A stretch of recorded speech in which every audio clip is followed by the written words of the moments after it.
Fadden Family Homestead. My name's Samantha. Thank you so much for joining us today. If you're new here, welcome. Every day there's new subscribers and new people coming along our journey, and we're so very thankful to have you. Today we're going to talk about seeds. We're going to show you the different seeds that we got for this year, a little bit about our garden plans. It's very different from last year. I'm hoping that by the time this video comes out, I'll have put together just kind of a little recap video of our garden last year. But our goals for last year's garden were a great deal different than our goals for this year's garden. Last year, and in my introductory video, I shared with you that this will be our third season that we'll be having a garden. We've not really expanded our garden this year, and I don't know that we have any plans to expand for this growing season, other than potentially making something for herbs, and we'll talk about that in a minute. But we have our very first garden season was in 22, and I'll put some pictures in here for you so you can see. It was just a tiny little plot. My husband wanted the hot peppers, and so he made this little garden plot for us, and we had a little bit more space in there than we actually needed for his hot peppers. So we went ahead, we went to the local nursery, and we got a couple of tomato starts and a couple of cucumber starts, and we enjoyed that process so much of growing our own food, and it was something that we really just did together, and it was so satisfying to bring in something from outside that we could eat, and it just kind of spurred this desire to grow more and do more, and then for myself to really learn to preserve and just become more self-sufficient and produce whatever we could on our own in our little residential plot that we have here, our residential homestead. So that's kind of where we started. Last year we went into the garden, I went into the garden with goals for preservation. He went into the garden with his goals for more peppers and different kinds of peppers, and that was certainly a success. And then the rest of the space was mine to decide what I wanted to do with it.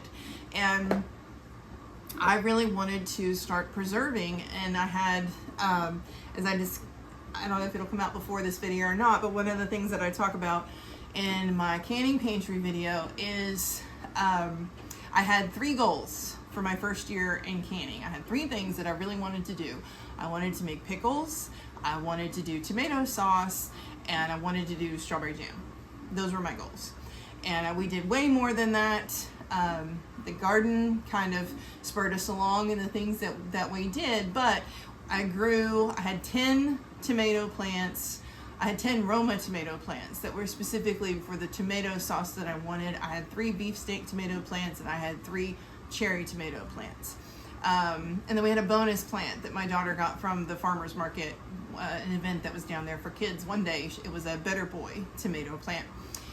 So we had lots of tomatoes. We grew about 100 pounds of tomatoes, and my other goal was pickles. And so I had probably 11 or 12 cucumber pickle plants that just went wild in the garden, and there were cucumbers everywhere. We had so many cucumbers, definitely, more than I could keep up with, honestly, in terms of preservation. But we definitely preserved quite a lot of pickles, different varieties. And then I grew some other things, just for fun. I had some squash in there, some zucchini in there. I had some just salad cucumbers for fresh eating. We did some wildflowers. We did some sunflowers. We tried some herbs, but our herbs really just did not do very well. They really got swallowed out, or just swallowed up by the other plants. And so we're really trying to think about some alternatives as to how we do better at growing fresh herbs this year. So lots of success. It was really wonderful. But this year we're going into things with a different mindset. The reason for that is because in terms of canning, though I really want to continue to expand our garden and can as much of our own, produce as possible. That's not really my goal for this year. In canning, I have learned and found a couple of local resources where I can get bulk products, like bulk tomato products. I can get cases of tomatoes for like $10 or $15 a case. Excuse me. Lots of other things, potatoes. My farmer's market, just going there and getting a lot of things for canning. So a lot of my canning plans are built around being able to buy bulk from these different farm stands and at the farmer's market, and these different resources that I've found. And so this year we're kind of growing an experimental garden in a way. We're doing a large variety of things to find out what we like the best. This year is all about finding the plants that we like the best and that we really want to grow. So we have a couple of varieties of different things that we want to try. I want to try a couple of different varieties of, say, Roma tomatoes, because I want to figure out what's the best one that I think is good for sauce making, because I wasn't super impressed with the one that I had. It was just a Burpee seed packet that we picked up at a local store. And so I'm trying a couple of things that I've seen other people use and highly recommend. So I'm trying those to figure out which one I like the best, which one I think is going to work more for our purposes.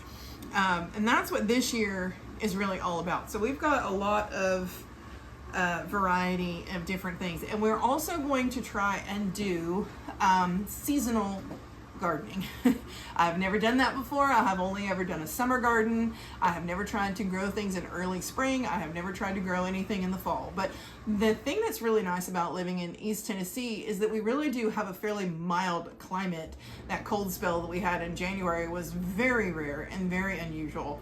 In the fall, really way up into December, we still have pretty mild temperatures. We can still have days in the 70s. It might get down, kind of cold at night, but there's really not usually much of a deep freeze, pretty far down in the fall. So I really think we can get away with a really nice fall garden.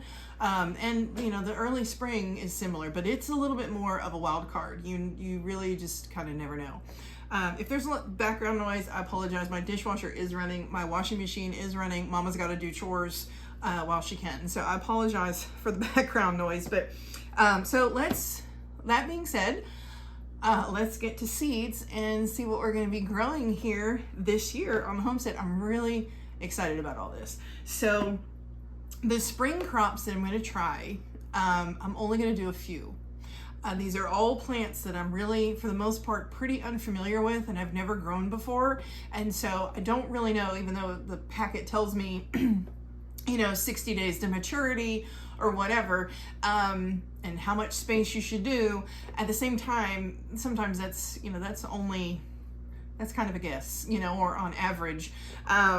So I want to familiarize myself, with these plants. I don't want to put too many of them in the ground and them not be ready to come out before my summer crops are ready to go in. So I want to kind of just get my feet wet with them in the spring and see how they do. And then with the goal of having a much more substantial crop going into the ground in the fall, and see if we can produce a lot more of these things in the fall once we're a little bit more familiar with them. So some of those first things, of course, are peas.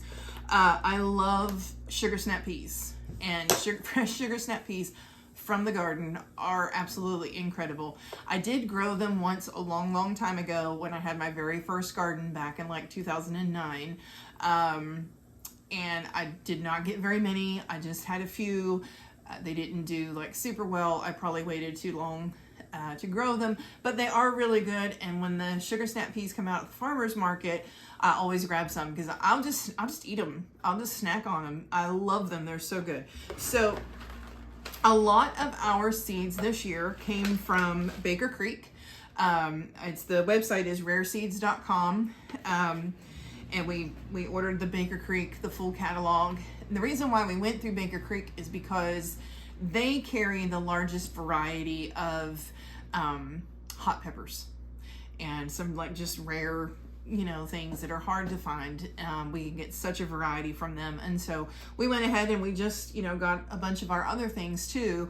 Because we're very happy with the seeds. All of our hot peppers, the Aji peppers that we did, the Sugar Rush peach, the ghost peppers, those all came from Baker Creek, and they did really, really well. So, and everybody else that I watch speaks very highly of their seeds. So primarily our seeds came from Baker Creek, and then we also got some things from M.I. Gardner as well. And I got one thing from Johnny's Seeds, and we'll talk about that in a minute. So we got two varieties of peas. We got the Sugar Daddy peas, and we got Sugar Bond peas.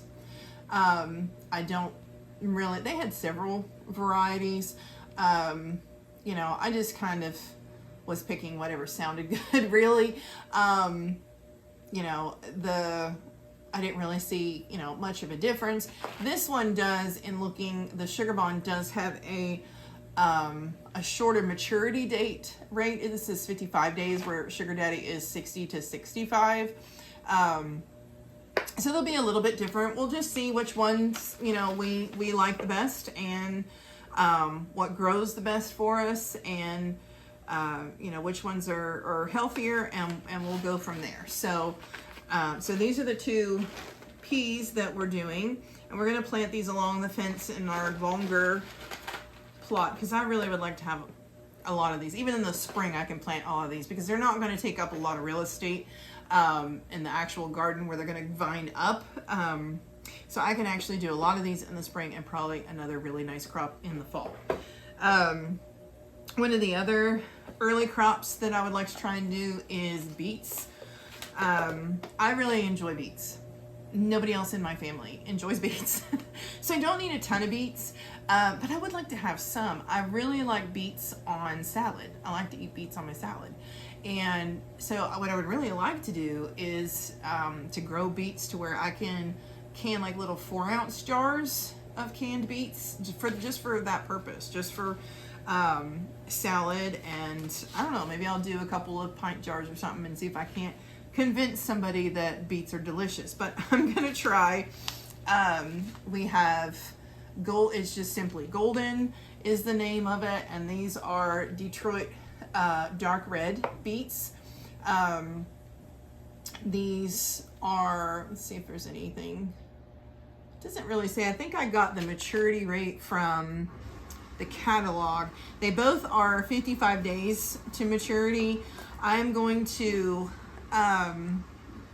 do starts for these, and I have that to do around the 18th or so of February, with the hopes of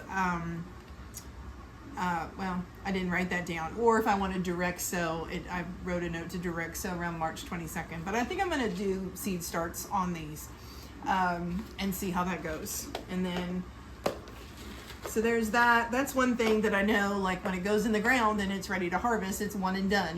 It's coming out and it's not there anymore. But it's just a matter of how true is that maturity date. Is it really going to be done, in that 55 days? So we'll see.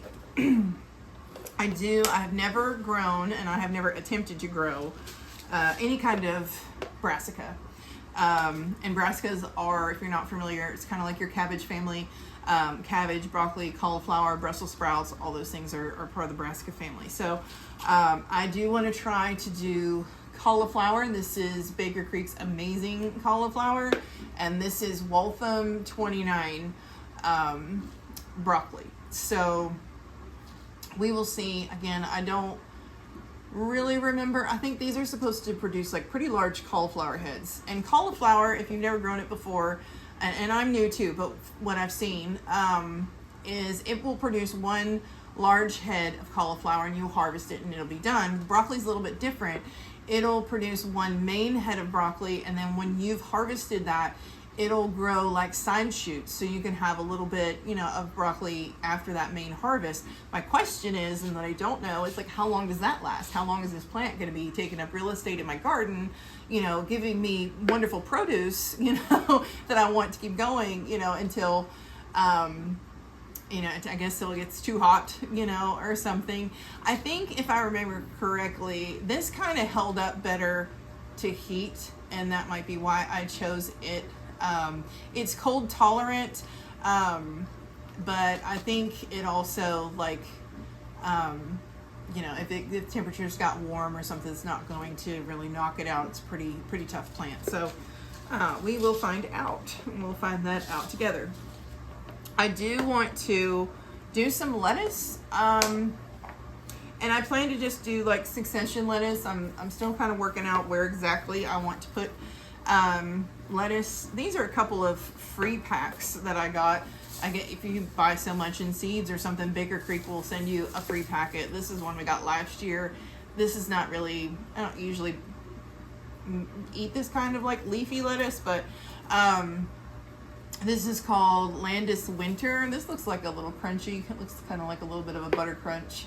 And this was a free packet. And then M.I. Gardner also sent a free packet. It's called Salad Bowl Mix. So I don't know, we might put some of these seeds in the ground and kind of check them out, but I did pick out some lettuce that I wanted to intentionally grow, and these are all very small varieties. I wanted something that would grow small, not take up a lot of space, and be ready to harvest small. I have tried to grow romaine lettuce a long time ago, again, back in that first garden when I didn't know anything at all. It bolted, it was bitter, I had no idea what I was doing. So I kind of wanted something that was just a little bit, small, but also crunchy, because I like crunchy lettuce. And so this is called Little Gem, and it kind of looks like just a really small, sort of romaine type, lettuce. And then this is called Tom Thumb. And it's a round lettuce head, but also, again, really small. I thought these would make really good, there's a word for it, and I'm going to forget it right now. Wedge salads. I really like a nice wedge salad with blue cheese dressing and bacon, tomato, a little bit of like a balsamic drizzle. I really enjoy that. And I think that these will make really nice wedge salads, just, as a summer snack, or spring snack. And then this one is Gustav's salad lettuce, and this is kind of like a butterhead, kind of like a, it's sort of in the butterhead family. It's probably very tender leaves, but butterhead lettuce does have a really nice texture, and I really like it. So we're going to give this a try and see. Now lettuce, it's going to, like I said, it's going to be one of those things that I'm going to have to plant in succession. I don't want, necessarily a harvest of more lettuce than I can eat before it goes bad. So I have to be really thoughtful about how I plant this, where I plant it, and when I plant it. Because it's only going to grow so well probably in the spring, and then I'll probably be able to grow some more in the fall. Lettuce really does not like hot weather. So as far as spring crops, I think the only other one is we're probably going to do carrots.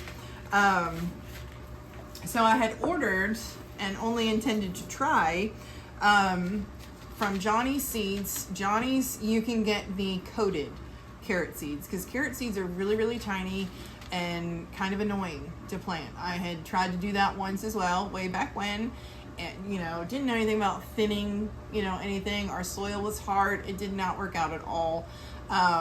These are their Bolero variety.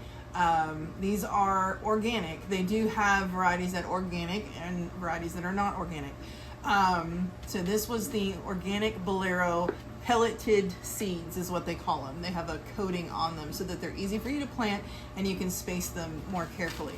I've seen people plant these. They've spoken very highly of these, but then I also got this free seed packet from Baker Creek. These are coral or corral carrots. They're not coated, so if we plant these, we will have to thin them out and see how they do. But I'm going to give it a try and see how that goes. The thing that's really nice about the way we did our garden last year, and we'll go into this in more detail, but our soil is very soft. And so I'm really expecting carrots to do well. I'm really expecting them to be able to grow down and grow pretty big and stuff in the soil. So I'm really excited because I've never actually had a garden fresh carrot before, and I hear really great things about it. So many great things, in fact, that most people that grow them don't want to preserve them. You know, carrots will keep a really long time, and like in your refrigerator. And a lot of the people, they just want to eat them fresh because they're so good, and canning really kind of takes that away. So they'll just buy like bulk carrots or whatever for their canning purposes. So on to more summery crops. I love garden fresh green beans. I tried to grow some last year, but I tried to grow them just haphazardly in a container, and it just did not go well. I think the soil, my husband thinks the soil got too hot. It was like a galvanized tin. It used to be my dog's water trough, and then we changed it, and it was like, well, here's this container, let's drill some holes in it and see if we can grow something in it. It did not work. Anyway, so I'm really anxious for some garden fresh green beans. I really would like to have quite a few, because I would like to can my own green beans. That would be awesome. And can some, freeze some, we'll see. But I tried, I picked out two different ones. This is Kintare or Kintare beans, I don't know. And this is Odeon Bush. So these are both bush bean varieties. They are pretty quick to mature. One of them tells me right here it's 60 days. And the Kintare is actually 50 days to maturity. So pretty fast growing green beans. And I don't know if they were stringless. I don't remember. But that's okay. I'm not afraid to string beans if I have to. But I'm really excited to have fresh green beans. And so I'm excited. I really hope these are very good. I love, oh my gosh, homegrown green beans they're just delicious.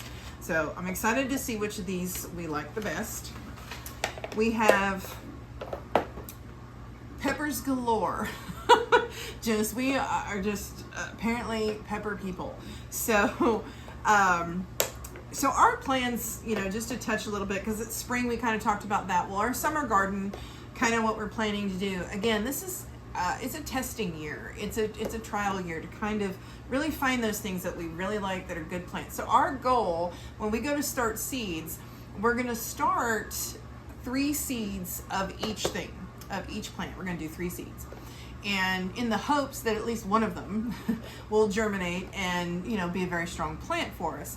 And if only, if 3 of them, if we have 3 plants, last year we had lots of extra plants. We really went overboard in terms of like starting seeds, because we were just, we wanted to make sure we had plenty to grow, and our starts did really well.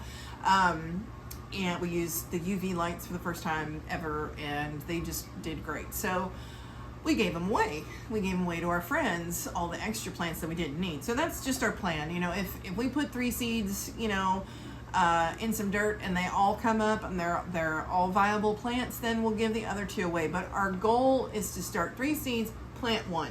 We're just going to plant 1 of each, because that's all we need. My husband's got enough hot peppers. If he just does 1 plant of each, he's going to have hot peppers coming out his ears, So it's just enough to have to taste and determine what we like the best and what does well for us, so that we know what we can grow in larger quantities as we get bigger and we expand our garden plots. So these are our varieties of bell peppers. So last year we did have bell peppers. I have lots of diced green pepper in my freezer, and they were from starts that we got at a local nursery. And this year we're going to try and start some bell pepper seeds. And these are some of the seeds that I got from M.I. Gardener. These are Golden California Wonder. The ones that we got starts for last year at the nursery were also California Wonder. The one thing that I have had a little bit of difficulty with in growing bell peppers is getting them to turn color before the plant, before the fruit starts to mold, on the plant, or starts to die on the plant. So I'm hoping that where these are really specifically colored peppers, that maybe that will work out better. I'm hoping, because I really like all colors of bell peppers. especially orange ones. So this is, like I said, this is the Golden California Wonder, and this is Coral. This is Coral Bell Pepper. Doesn't that look beautiful? I'm really excited about that. I think that's going to be delicious. And then these are Keystone, and these will be either red or green. If you leave them on the plant long enough, you know, they'll start to turn red. I would love to have an abundance of red pepper to freeze, to do whatever with, but I love grilled red peppers. They're so good, and I love to just like eat them on a sandwich. So we'll see. We'll see how these go. I'm excited. I think they have potential, and I've heard wonderful things about In My Gardener seeds. And this will be the first time that we have attempted to grow them. We'll see how that goes. This little packet is more of our somewhat milder peppers, but also some of our hot peppers. Now, we'll get into the hot peppers here in just a second. So then along with the bell peppers, we're also going to do poblanos. And these are more Baker Creek seeds, as you can see. I really like poblanos. Now I did grow these successfully way back when. But I wasn't, I didn't use peppers enough in my cooking at that time to really know what to do with them. So I did give like a lot away and stuff, and I don't know, I didn't know. But I think we could use these a lot more. I would like to make my own cans of like green chilies, and stuff, you know, that you get like a little store and you throw it in different things. I would like to can those myself. Need to research that. I'm trying to find, you know, something that kind of teaches me how to do that. Is it simple as like, you know, doing a pickled pepper, or is there something else that you got to do? I'm trying to learn. So, and then we're going to do banana peppers. My husband really likes banana peppers as well, and we'll probably pickle these. If we get a nice crop of these, we'll probably pickle some, and put those in there. So we have a lot of different super hot peppers. My husband is not here to tell you lots of specifics about them, so I am going to do my very best.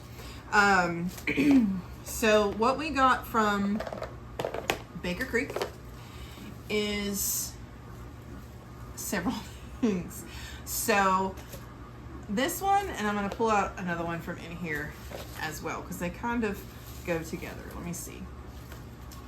Okay, so there's a such thing as an Ahi Fantasy pepper, but then there's also something called an Ahi White Fantasy pepper, and I call these nose peppers. I think they look like noses, but the Ahi peppers are, and he watches a lot of like pepperheads and stuff on YouTube. He loves watching like Johnny Scoville, Chase the Heat, and stuff, and so he learns a lot about peppers from there. And sometimes I end up watching those videos too, because I happen to be in the room.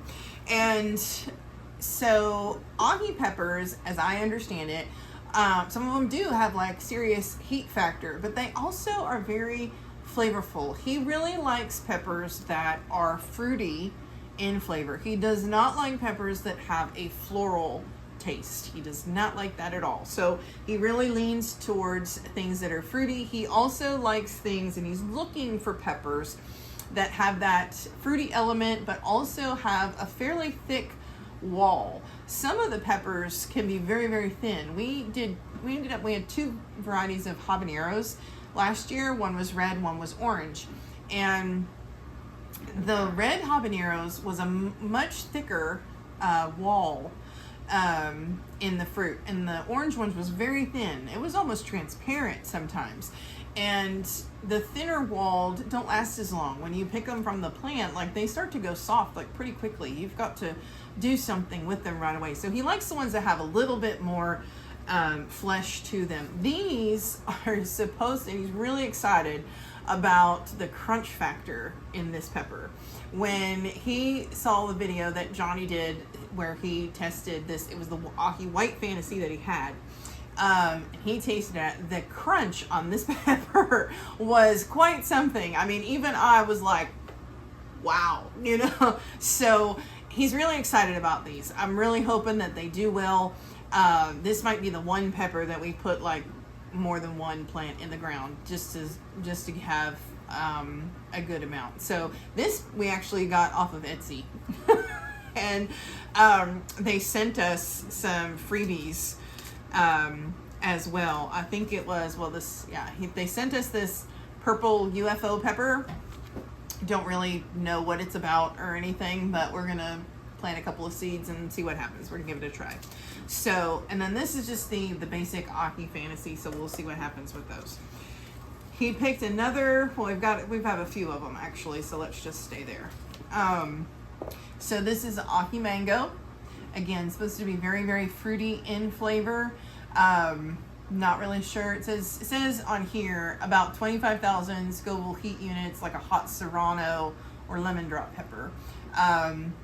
So he's excited about this. He's expecting that to have a really nice flavor. I think one of these pepper, no, it was that one. Okay, so this is an Ahi Cristal pepper. This is 30,000 Scoville heat units. It says use fresh for pickling, hot sauce, salsas, or dried. So this is going to be a little bit, hotter of a pepper. I'm going to give this one a try. This one he picked out for my daughter. My daughter wanted a hot pepper when they were looking at seeds, and so he thought this might be good. It says that it's much less hot than a jalapeno, so this is pretty mild. It's an Ahi Cachucha pepper, if we're saying that properly. These have to start pretty early. We're going to start these at the beginning of March. Most of these hot peppers are like 85 to 100 days maturity rate. So we're going to have to get started on these early, but we started our peppers way too early last year. Way too early. We started at like the end of January, which really just was not necessary. And I'm really happy with how everything turned out because they did really well when they were in the ground, but like we were worried because we knew we had started just way too early.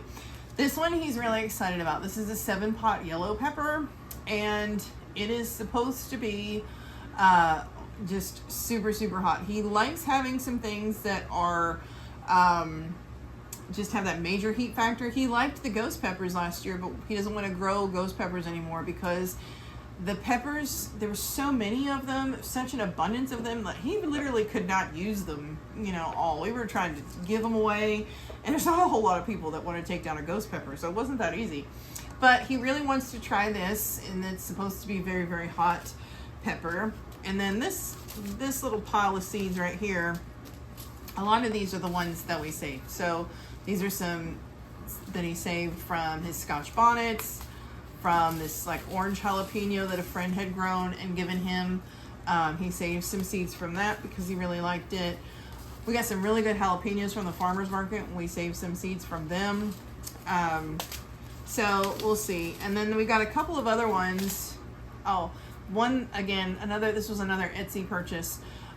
This is called a lemon starburst pepper. And then they sent a free one that's called Why Not? And so why not? We're going to go ahead and plant it and see how it goes. So those are our hot peppers. It's a lot. I mean, it's like, I don't know, 12 or 13 varieties of peppers. So it's going to take up some serious real estate in the garden. But he loves it. It's what he loves about gardening. It's the thing that makes him happy. So, and it's fun. I think it's fun. I don't really eat them, but it is fun to just grow things and look at new things and see him enjoy those things. So next we're going to talk about tomatoes. I did save some cherry tomato seeds from my cherry plants last year. The one that did the best was absolutely incredible, though I don't think I'm planting them this year. This is what I did. Actually, I said it was burpee. It's not. It's actually Fairy Morse. These are beefsteaks, and then the Romas. This is what I planted last year.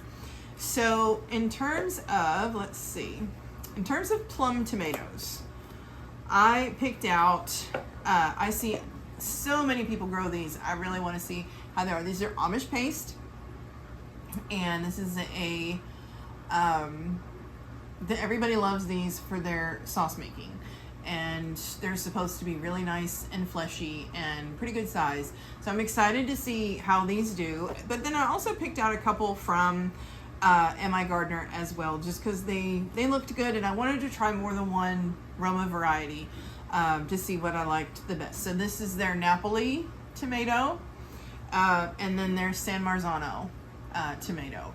So I'm going to give these a try and see what I like. And it could be that one of them I feel like, is really good for canning, but then the other is really good for like fresh eating. One of my favorite things to eat in the summertime is Roma tomatoes chopped up with mozzarella pearls, some fresh basil, salt, pepper, olive oil, and garlic.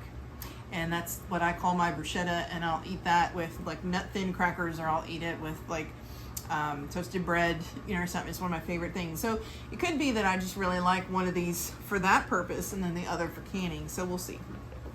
The other ones, I'm gonna try one cherry tomato. I kept seeing people grow these big orange cherry tomatoes. Like they were about that size. Kind of the size of one of those big gumballs that you used to get, from the little machines. And these are called Auriga tomatoes. And so I don't know if this is actually the variety that I saw people grow, but it seems similar. So we're going to try that and see what we think. Acre Homestead grew these last year. This is Dr. Witchy's. And these just looked amazing to me. They are very fleshy. They have very few seeds and seem to be a wonderful slicing tomato. We eat a lot of BLTs in the summer, and I'm kind of hoping that these are good for that. I want a really nice slicing tomato, and we picked up this because we tried this from our farmer's market, Cherokee Purple, and I hear really good things about these online too. We got some really good ones from our farmer's market, so we picked up a seed pack of that as another slicing tomato. So we can kind of figure out like, what do we like the best when we want to do a slicing tomato plant? What is it that we really want to eat? So those are our tomatoes. And then I will plant some zucchini, though I don't have any seeds for it yet. I didn't buy any for some reason. Zucchini, I'm not doing yellow squash. I say this all the time, but I'm not doing yellow squash because every time I plant yellow squash, I have 3 times as much yellow squash as I could possibly want, and I can't grow zucchini. I have a hard time with zucchini. Now, I did get some zucchini this year, but nowhere near the amount of yellow squash. If I could have zucchini in the amount of yellow squash that I always have, I would be a very happy person. I want to do so many things with zucchini. Like, I want to preserve it. I want to freeze it. I want to turn it into baked goods. So many things I want to do with it, and I never can grow enough. So I'm not doing yellow squash. I will do zucchini. I'm going to try to grow my zucchini vertically. I have seen some people accomplish this, and I'm going to give it a try. We will see if that works out. So other than that, the only other squash that I'm going to do, I've heard, I like all different kinds of squash. I don't cook with it very much because it's expensive. You buy it in the store, and that 99 cents that you see, like, that can be, it's 99 cents a pound, and it's a 6-pound squash. I don't want to pay $6 for a side dish. Like, I just don't want to. So it's not that I don't like to eat it. I don't like to buy it. So I don't eat it very much, but I do really enjoy it. I don't really have the space right now to grow a large variety of squash. I'm looking forward to being able to do that in the future because it does take up a lot of space. So I'm going to try one thing, and I've got this from Little Mountain Ranch. Chelsea, who is also a big time squash lover. This is one of her favorite squashes to eat. It's called the North Georgia Candy Roaster. So I'm expecting this to be pretty sweet, and I'm really looking forward to it because I've never tried anything like this. I've never eaten anything like this, and she speaks very, very highly of this. So I really wanted, if nothing else, to give this a try this year. And then, so the last thing that we have are herbs, and we've been talking this out, trying to figure out how are we going to grow herbs this year? Like, where are they going to go? How are we going to plant them? We don't want them to get swallowed by the other plants. And so what we think we might do, and if you are a Pinterest person at all, you have definitely probably seen this. If you're interested in gardening at all, you've probably seen this online. But where people, like, they build this sort of 3-tiered and then they use like Home Depot or Lowe's buckets. You know, they use like the 5-gallon buckets, and they grow things, and it's like it has 3 tiers to it. We're actually thinking of trying to build one of those just for herbs, and just to grow the herbs in, and put it like at the end of our longer garden that goes along the fence. That way the herbs can get plenty of sun, nothing's going to block them, they kind of have their own thing going on, and I think they'll grow successfully that way. So we're going to try. I just realized that I lied to my husband the other day when I told him that I'm not growing mint, and here is an experiment packet. So I was talking about the herbs that, and I have both of them. I lied about both of them. Like mint and oregano can kind of take over things. Maybe in its own individual bucket, it won't be as invasive. I don't know. We'll find out. But since I have the seeds, I'm probably going to plant them. So I got all of my herbs from Emma Gardner. And we're going to give them a try. So we've got Italian oregano. We've got spearmint. We have basil. This is Italian large leaf basil. I want so much basil. I didn't get hardly any basil. I didn't get to make pesto last year, and I so wanted to be able to do that. So I'm really, really hoping that we have a nice basil crop this year, because this is my favorite. Of all the herbs, this is my favorite. I cannot get enough, never have enough fresh basil. And it can be very hard to find, like actually worth buying. Around here, when you try to find it in the wintertime and stuff, it's awful. They want too much for it, and it's not worth the price. Sage, and if I'm not mistaken, sage is a perennial herb. The nice thing about that kind of setup is that for those herbs that are perennials and will come back, you know, they've got their space to do that in, and it's, you know, and it's kind of set up and it's away from things, and maybe that will help with that. We'll see. But I did get some sage. It's not something I cook with very often, but I also just have never had it. Maybe I would if I did. I don't know. We'll see. I got tarragon. I actually love fresh tarragon. You cannot find it in the store. In their little plastic fresh herbs, you'd never find this. So I would love to grow this, and I think that this is also a perennial herb if I'm not mistaken. So that would be awesome if I could get this to grow. I'm going to try some chives and see how that goes. Chives might be perennials too. A lot of herbs are, but I can't remember right offhand. But I'm gonna try to do some chives. Dill for sure, especially making pickles. I love fresh dill. I did not grow enough of it. I had to buy it to make my pickles and stuff last year, and I was so sad about it. It was just one of those plants that I tried to grow and it got swallowed. And then I also picked up thyme. Again, a lot of these things I don't really cook with very often, but if they grow well and they're out there, I would probably, you know, use them because I love fresh herbs, and anytime you have that immediately accessible to you, you'll be able to use them. If you got to use dried stuff that doesn't really have, you know, a whole lot of flavor, I mean, you're not in a hurry to use it, right? So that's all of our seeds. And it's very exciting. I'm really kind of pumped up now that I've pulled this all out and looked through it. Because we've had these I think we bought our seeds before Christmas. Because we wanted to make sure that we were able to get what we wanted. And I'm really excited for the coming growing season. I think it's going to be great. It's going to be exciting doing all these new things, trying a bunch of stuff, and I think it has all the potential in the world, as does any growing season that we approach. So I hope you enjoyed this video. If you did, please give it a like, and I really appreciate you following along with us. If you're new, I hope you continue to follow along. The growing season is upon us. It's coming. It's only going to get better from here, and we will definitely keep sharing with you and showing you the things that we're learning along the way, because really, this is new for us. This kind of, I'm going about and doing all of this variety of things, very new for us, but it's very exciting. So I hope that you enjoy being a part of this journey with us, and thank you so much for your support, your time. You are so appreciated, and I hope we see you soon when the next video comes out. Have a good day.